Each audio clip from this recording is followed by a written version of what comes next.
Bien, la detención de Nicolás Maduro y los ataques de Estados Unidos perpetrados en territorio venezolano marcan un antes y un después en la política internacional. Queremos conversar de esto con Guido Larsson, cientista político y académico de la Universidad del Desarrollo. Guido, gusto de saludarte. Gracias como siempre por tu colaboración.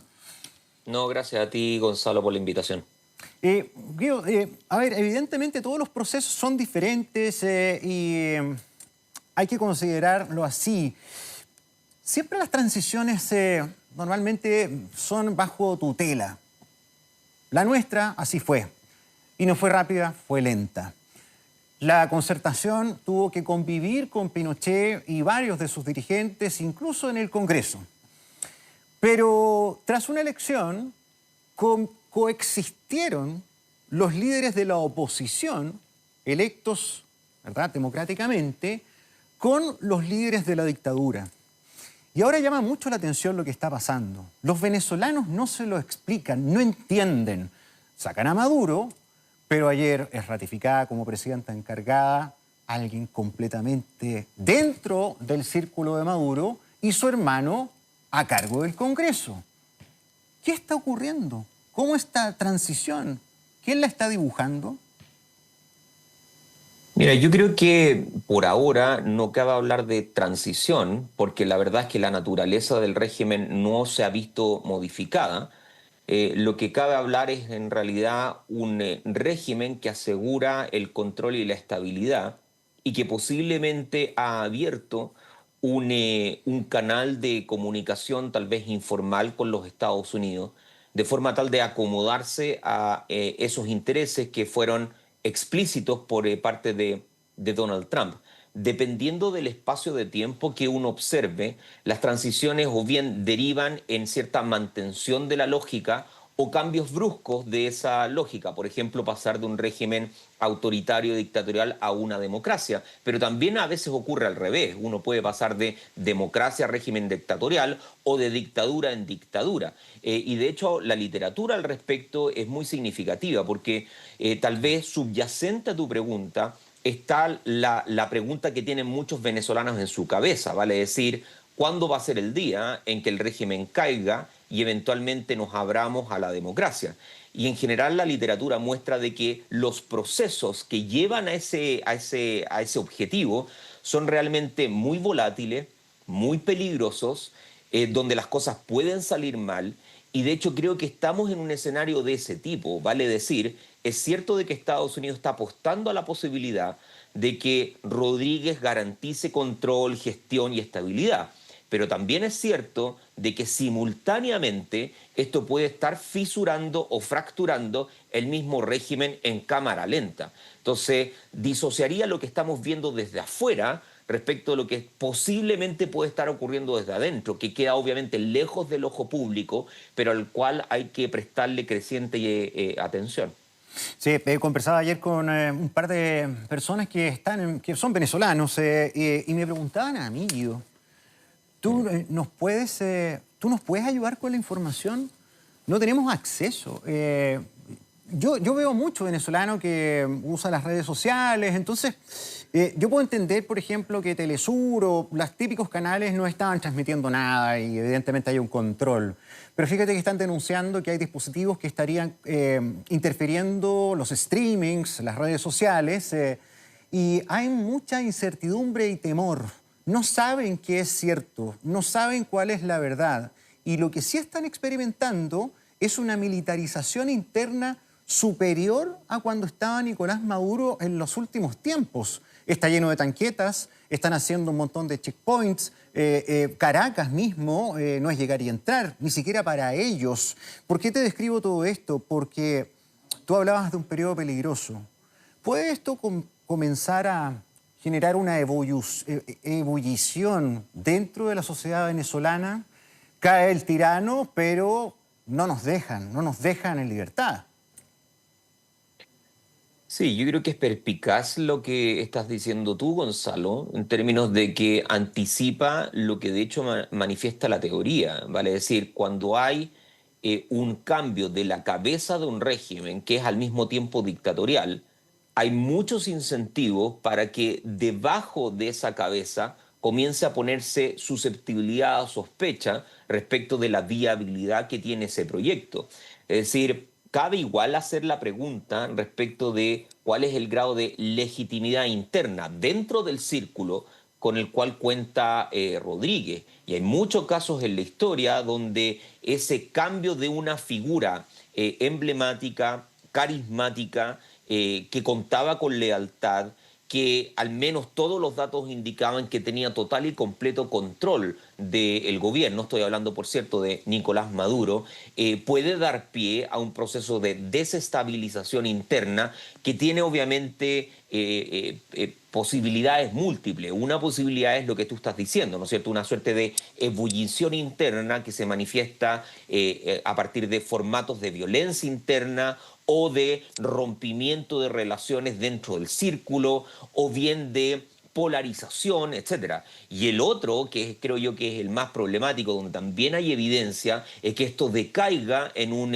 proceso donde la legitimidad se cuestiona por la fuerza desde dentro de las Fuerzas Armadas y que eventualmente derive en la guerra civil. Ahora, todo esto que estoy diciendo puede sonar muy alarmista y en alguna medida lo es, pero creo que se ha dejado fuera del debate los escenarios pesimistas. Se ha hablado mucho de los escenarios optimistas, ¿no es cierto? Se saca a Maduro, eventualmente esto transita a un régimen nuevo, se llama nuevas elecciones, Venezuela recupera la democracia. Ok, puede ser una alternativa, pero también otra alternativa es el marco peor, y ahí la literatura está del lado de lo que yo estoy diciendo, donde los casos de transición exitosa son menos voluminosos que los casos donde la transición cae en problemas y deriva o bien en regímenes volátiles, ¿no? Donde hay sondeos limitados de un nuevo régimen, se vuelve hacia atrás, se avanza, etcétera, o bien incluso peor, donde se cae en desestabilización plena y se entra en un periodo más bien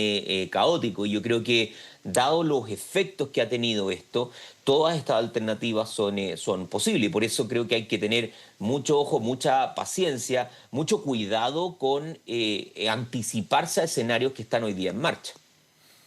Sí, además tú a ver, es muy distinto también que una transición o un cambio, ¿verdad?, de régimen, en este caso como Venezuela, sea solicitado internamente, ¿no?, a que te lo imponga un tercero.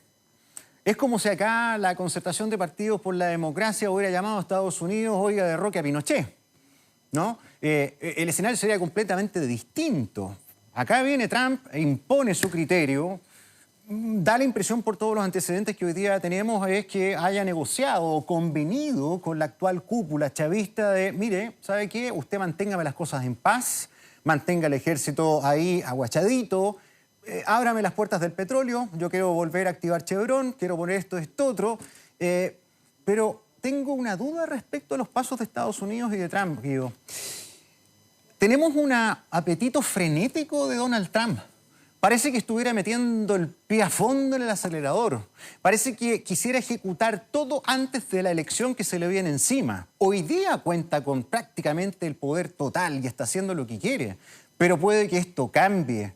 Y por eso está pidiendo Groenlandia. Y por eso está haciendo todo esto. Y por eso no descarta Colombia. ¿Lo ves así? Yo creo que es muy interesante lo que dijo Stephen Miller durante las últimas horas. Para quienes nos escuchan, Stephen Miller es jefe asesor de seguridad nacional de los Estados Unidos. Es de hecho un cargo tan relevante que lo llegó a ocupar Henry Kissinger en su momento, solamente para notar la dimensión del rol.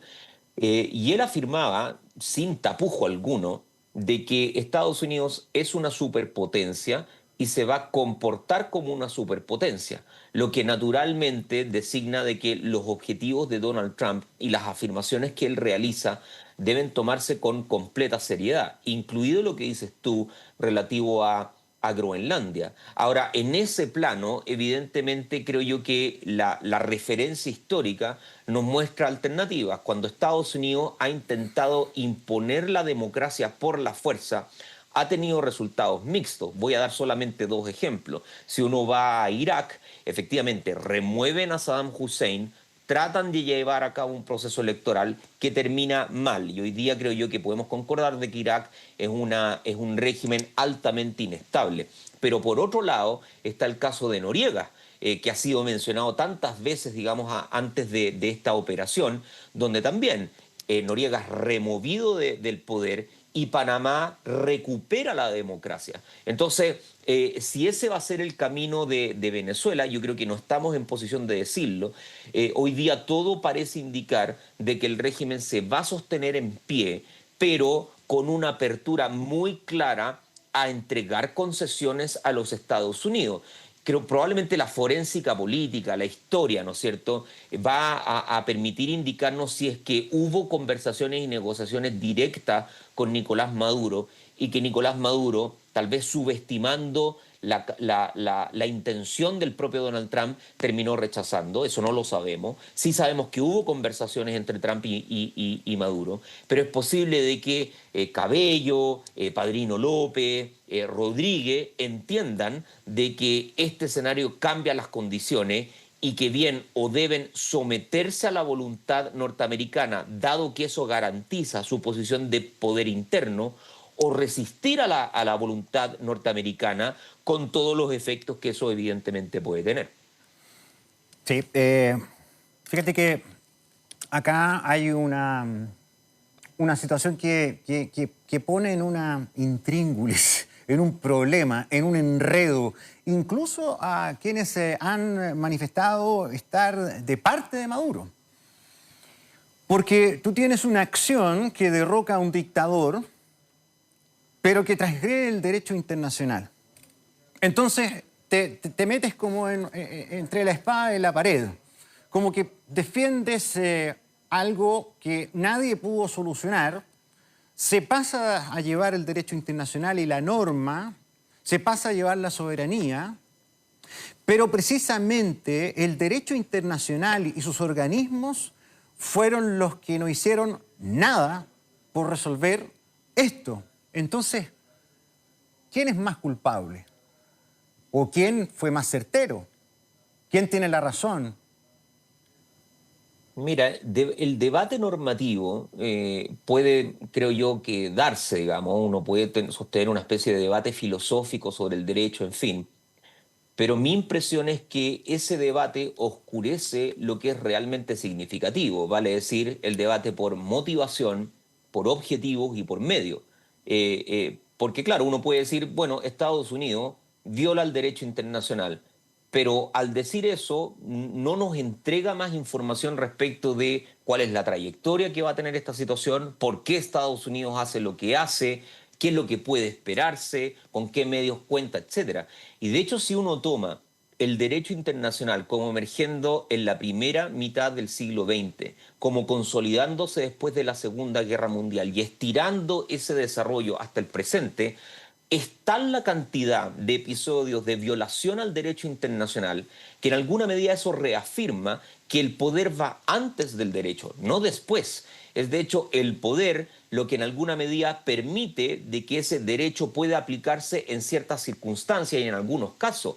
Pero creo que si uno revisa la historia, uno va a dar cuenta de que las grandes potencias siempre han estado en disposición de violar ese derecho en la medida en que eso garantice la obtención de sus intereses estratégicos. Lo vimos con Rusia y su guerra con Ucrania, lo hemos visto con China y la serie de actos de facto que toma en el Mar del Sur de China. Lo hemos visto con Estados Unidos y la invasión a Irak, obviamente incluyendo esta operación en contra de Maduro, etc. Bueno, eso ha ocurrido siempre. Las grandes potencias siempre han estado dispuestas a violar las normas que el sistema se impone para tratar de generar cierto grado de estabilidad. Entonces creo que el debate es un debate que pone el foco tal vez interesantemente, filosóficamente relevante, etcétera, y llama la atención, obviamente, en torno a los riesgos que eso significa, que yo los reconozco, digamos, nadie lo podría negar,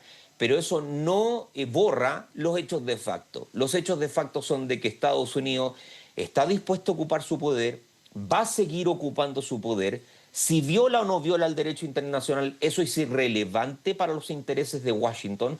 Y ese, creo yo, Gonzalo, es el mundo que tenemos. Y me parece a mí de que debemos pensar, reflexionar, imaginar y responder a ese mundo antes que al mundo ideal, ¿no es cierto?, donde todos los actores del planeta respetan el derecho internacional, algo que nunca ha ocurrido y probablemente nunca va a ocurrir. Sí, mira, perdón que me abra la discusión tal vez a un tema más macro, pero me parece pertinente considerarlo, que tú lo has delineado también en tu análisis. Muchos se preguntan, bueno, ¿qué hay detrás de todo esto? Ya todos entendimos que el petróleo. Lo dijo sin tapujos Trump, ¿ah? Cuando cae Maduro en la primera declaración desde Mar-a-Lago, ni habla del narcotráfico. Derechamente repitió la palabra petróleo en un montón de oportunidades. ¿Ah? Ahora, las declaraciones también creo que hay que tomarlas con pinzas porque hay varias señales. Marco Rubio dijo, a nosotros no nos interesa el petróleo fundamentalmente de Venezuela porque tenemos suficiente. Y además el petróleo de Venezuela es malo. Sí, es cierto, una de las reservas más grandes del mundo, pero es un petróleo duro, difícil de procesar. En el fondo es un cacho, ¿sí? Pero al final creo que lo que hace Estados Unidos, que le importa un carajo la estabilidad de Venezuela, es cortarle la llave energética a Rusia y China, que es lo mismo que está observando con la posesión de Groenlandia. Hace rato que Rusia y China están merodeando las cercanías del Ártico para la explotación de energía, de petróleo. Y aquí le están cortando una cañería. ¿Está eso en tu visión? ¿Crees tú que ese es el gran trasfondo? La única manera de parar el desarrollo chino, que está galopando y soplándole la oreja a Estados Unidos en materia económica, es poder neutralizar su capacidad de producción. Sí, yo creo que bajo una óptica geopolítica, necesariamente lo ocurrido también debe leerse bajo esa óptica, pero matizando y complejizando, si se quiere, el análisis. Es decir, hay un elemento asociado al petróleo, pero como tú bien dices, no hay que pensar de que esto vaya a ser posesión inmediata de los Estados Unidos. La degradación de capital en la producción de petróleo de Venezuela es muy significativo. De acuerdo a los expertos en hidrocarburos y en energía, se requerirán al menos 10 años y miles de millones de dólares en inversión para incrementar esa producción. Pero hay un elemento cierto y que tiene que ver con que si la oferta de petróleo mundial tiene en los Estados Unidos un control significativo, eso entonces significa de que Rusia puede eventualmente colapsarse desde el punto de vista de los ingresos a través de los hidrocarburos, a través de control de oferta, ¿no? Y particularmente del precio. Rusia no puede resistir con suficiente tiempo un precio del petróleo inferior, creo que es a los $60. Y eso efectivamente puede ocurrir si es que Estados Unidos controla una parte sustancial de la oferta. Pero eso no va a ocurrir en un plazo inferior a 10 años, cuando ya Donald Trump, de hecho, haya dejado el poder. Hay un debate ahí si es que va a dejar el poder, si es que no va a presentarse una tercera candidatura, pero creo yo que eso podemos dejarlo de por medio. Pero luego, creo yo, Gonzalo, es necesario integrar tres elementos estratégicos que yo no he escuchado que se han mencionado mucho, pero que sí ha aparecido en los informes del Pentágono. Número uno, muy importante, el recurso mineral del coltán, del cual Venezuela tiene importantes yacimientos y que hoy día es controlado y extraído por los chinos. El coltán es un elemento que sirve de insumo para toda una serie de desarrollo tecnológico, aeroespacial, militar, de inteligencia artificial, etc. Y ahí hay un cuello de botella para los Estados Unidos que involucra obviamente un riesgo estratégico en su seguridad nacional. Número dos, obviamente esto tiene que probarse porque hay mucha incertidumbre, pero hay algunos informes que hablan de que Irán estaría desarrollando drones en territorio venezolano. Y si eso es así, bueno, esos son drones que se encuentran a 1.200 kilómetros de distancia de los Estados Unidos, siendo Irán un adversario de los Estados Unidos y teniendo esa capacidad operativa. Y por ende, también constituye un riesgo de seguridad nacional.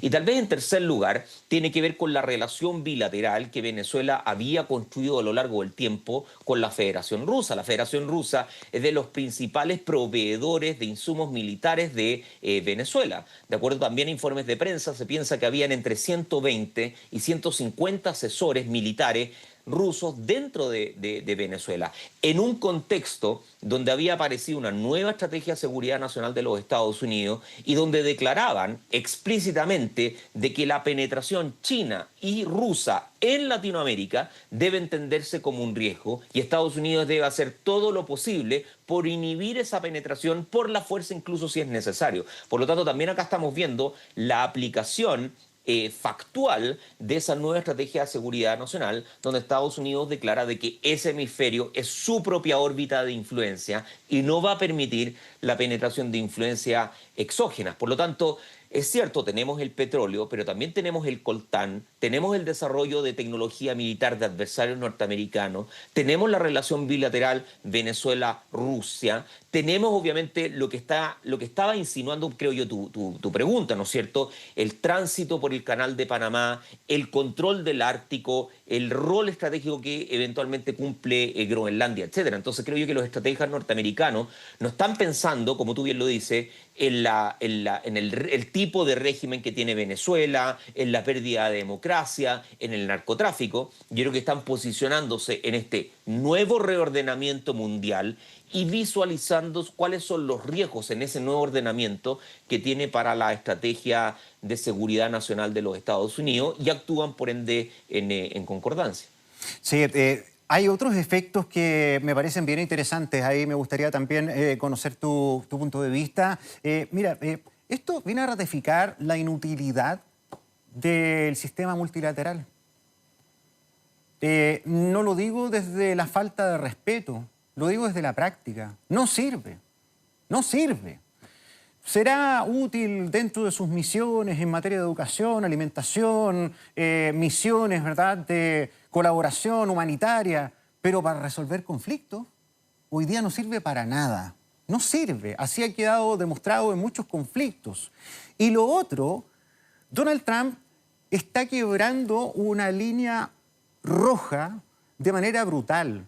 ¿Cómo queda parada Ucrania hoy día? Si en el fondo está diciendo, yo actúo así porque tengo pleno derecho de ejercer control donde sea si veo mis intereses amenazados. Bueno, Rusia le va a encontrar toda la razón, pues. China va a decir, entonces no me miren feo por la situación de Taiwán. Entonces, quiebra también esa delgada mampara, pero que existía. Y ahora parece que ya no. Sí, yo creo que las Naciones Unidas cumple un rol menos tal vez taxativo de lo que manifiestas, en términos de que cuando uno se enfoca en conflictos donde participan grandes potencias, efectivamente las Naciones Unidas es impotente al respecto, particularmente porque cuenta con este órgano del Consejo de Seguridad y dentro del Consejo de Seguridad hay 5 miembros permanentes que tienen derecho a veto.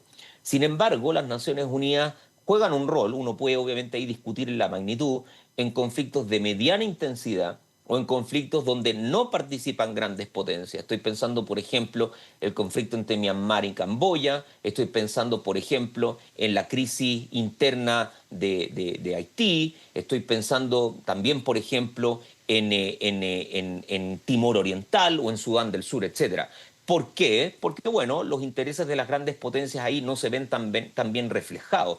Entonces, diría yo de que Naciones Unidas es criticada, tal vez con justa razón, pero esa crítica obedece a la arquitectura con la cual emerge las Naciones Unidas, porque uno de los problemas que tuvo la Liga de Naciones, el órgano que precedió a Naciones Unidas, era que las grandes potencias no tenían realmente muchos incentivos para ponerse de acuerdo. Y como no se ponían de acuerdo, eso fomentaba el conflicto entre las grandes potencias. Ahora, hay que darle a Naciones Unidas que desde la Segunda Guerra Mundial en adelante no había enfrentamiento directo entre grandes potencias. Y de hecho eso es un gran beneficio, porque si lo hubiese habido, probablemente la civilización humana se hubiese extinguido, debido a que ese conflicto Sí. derivaría rápidamente en el Guido, uso de armas nucleares. pero, perdón, Sí, antes de hablar de lo otro, de la luz verde que deja Donald Trump con esto, a Rusia, ¿verdad?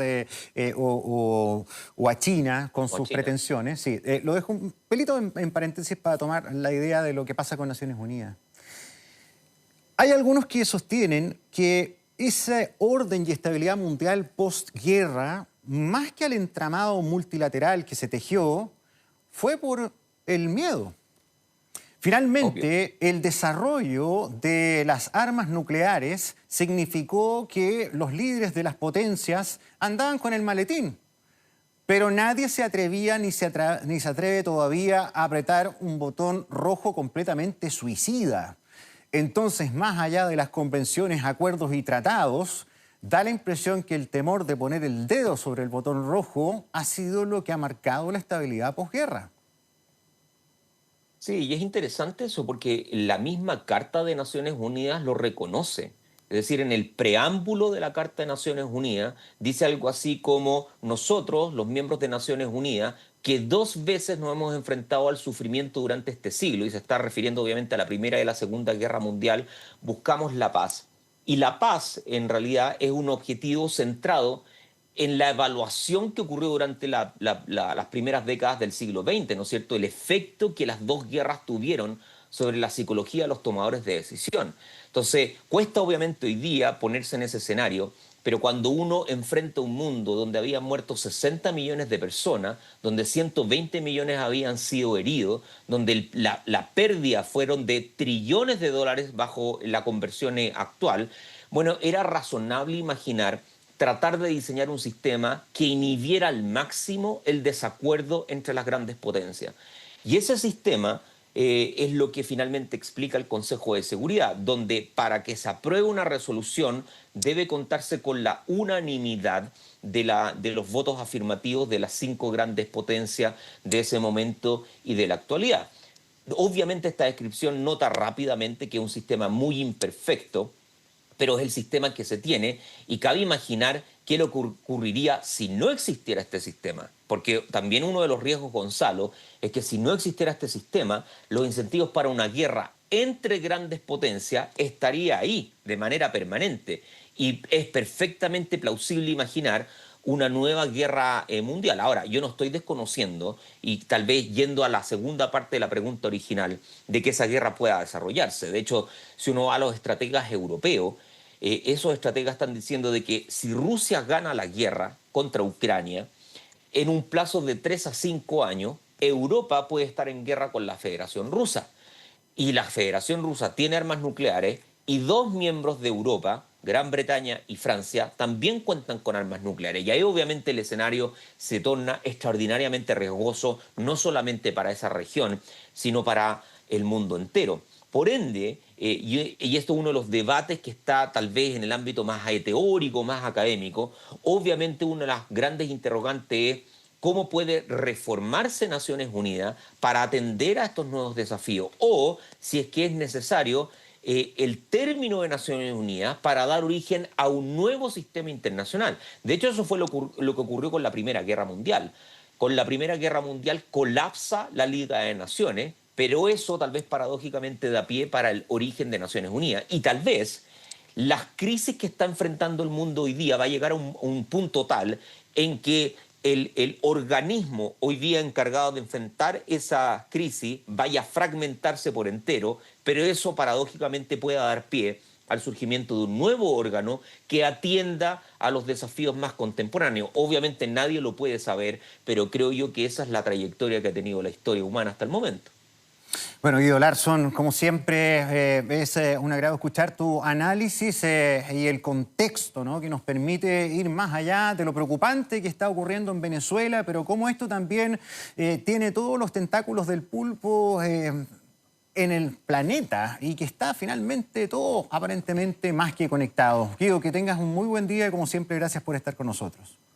Gracias a ti, Gonzalo, que tengas un buen día también.